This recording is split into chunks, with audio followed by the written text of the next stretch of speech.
Salve espectadores do canal Candomblé História. Essa é a segunda parte do vídeo sobre a divindade Nanã-Borucu, ritos e mitos e cultos de Nanã em África e no Brasil. Se você não assistiu a primeira parte, basta clicar aqui no card que você tem acesso ao primeiro vídeo desta coleção. Se você já assistiu, aproveite e compartilhe esse vídeo em todas as suas redes sociais e não esqueça de dar aquela curtida. Fique conosco. Axé.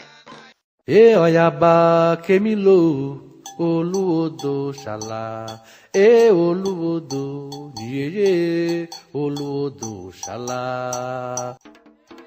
A antiguidade dos cultos da Nanã-Borucu é indicada pelo não uso de metais em seus sacrifícios rituais, tanto em África quanto no Brasil.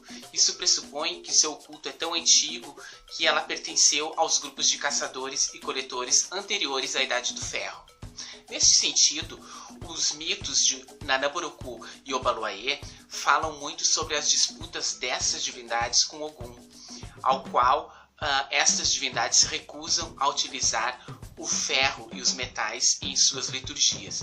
Elas não reconhecem, portanto, a antiguidade do deus guerreiro. A rivalidade entre Nanã-Borucu e Ogum data de tempos. Ogum, o ferreiro e guerreiro, era o proprietário de todos os metais. Eram os de Ogum os instrumentos de ferro e de aço. Por isso, era tão considerado entre os orixás, pois dele todas as outras divindades dependiam. Sem a licença de Ogum, não haviam sacrifícios. Sem sacrifícios, não haveria orixás. Ogum, o Olu-Obé, o senhor da faca, todos os orixás o reverenciavam. Mesmo antes de comer, pediam licença ao Ogum. Pelo uso da faca, o Obé que sacralizavam os seus animais e preparavam a comida ritual.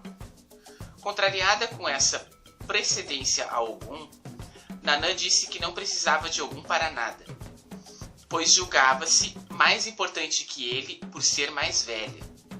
Ogum, por sua vez, desafiou Nanã-Borucu, dizendo que ela jamais poderia sobreviver sem utilizar a faca. Nanã, então, aceitou o desafio e daí por diante proibiu em seus rituais a utilização da faca, provando a Ogum que não precisava dele. Segundo Pierre Verger, essa disputa entre as divindades pode ser interpretada como choque de religiões distintas em regiões na mesma região, portanto, duas civilizações de tempos diferentes, ou seja, antes e depois do período do Ferro. Ainda segundo o autor, essa disputa também pode ser explicada por ser religiões distintas num mesmo território, provindas de lugares diferentes. O culto de Nanã vem do oeste e o culto de Ogum vem do leste, ou seja, o culto de Nanã mais antigo que precede a chegada de Ododua na cidade de Ilê-Ifé. Já no Brasil, esses mitos fundamentam os rituais de Nanã-Borucu, sendo a utilização de metais e ferros seus maiores euós, suas maiores proibições. E já os mitos de Nanã, que fazem referência à fertilidade, à vida e à morte, aparecem no Brasil relacionados aos seus rituais com a farta abundância de água, lama e muitos búzios em seus assentamentos e seus preceitos. Também no Brasil, os cultos a Nanã-Borucu, nos candomblés mais tradicionais e conservadores, são realizados na segunda-feira junto a seu filho Obaluayê e Exu, pois estes três orixás representam o princípio dinâmico da própria criação e da dinamização do axé. Já em outros candomblés, o culto a Nanã é realizado aos sábados, junto com as Ayabás, ou seja, Oxum e Iemanjá.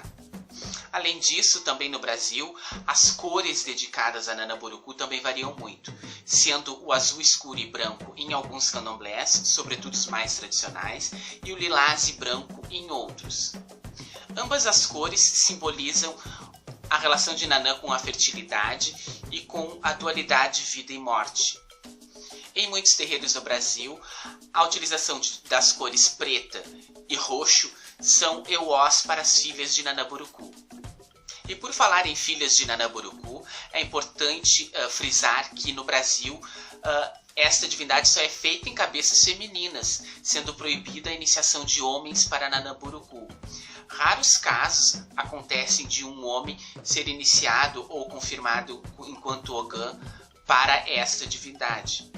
Já em África, é comum a iniciação de sacerdotes ou sacerdotisas para Nanamburucu indiscriminadamente. Em territórios africanos, portanto, Nanamburucu é iniciada em homens e mulheres.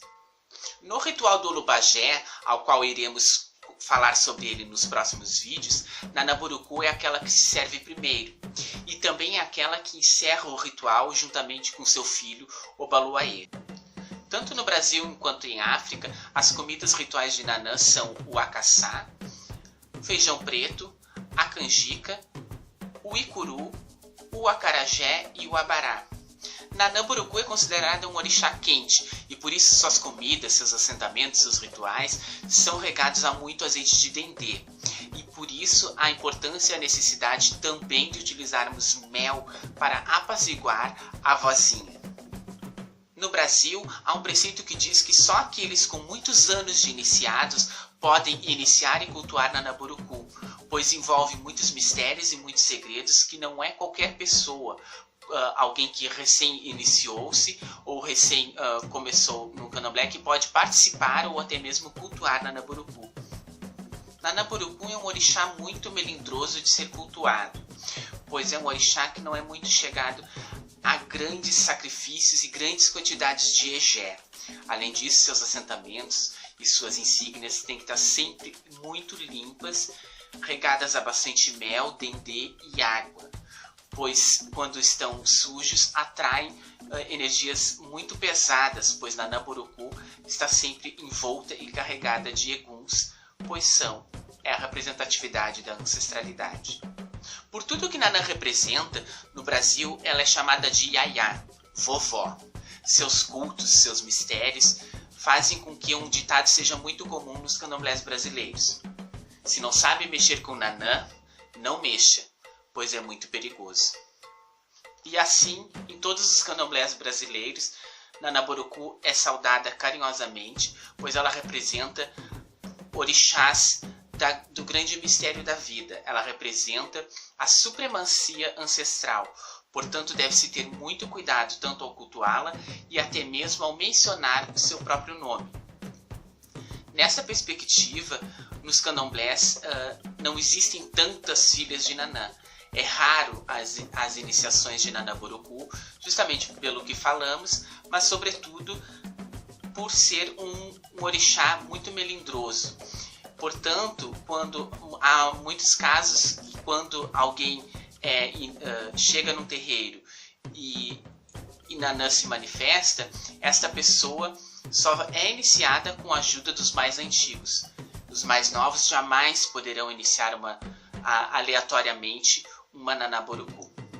Para encerrar, é importante falarmos que esse conteúdo foi construído a partir dos textos de B.R. Verger, do livro Orixás, Deuses Yorubás em África e no Novo Mundo, do livro Mitologia dos Orixás, de Reginaldo Prandi, e do livro Os Nagô e a Morte, de Juana Eubem dos Santos, que estão na descrição do vídeo. Espero que todas e todos tenham gostado. Antes de sair, não esqueça de curtir e compartilhar esse vídeo em todas as suas redes sociais, porque a tua participação é muito importante para nós. No próximo vídeo falaremos do orixá Obaluaê e os seus mistérios. Muito obrigado a todas e a todos. Tchau.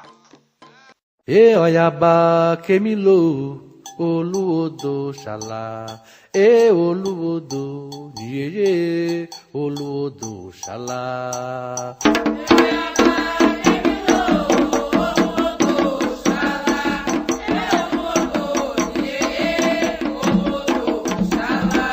E Oyaba Kemilo.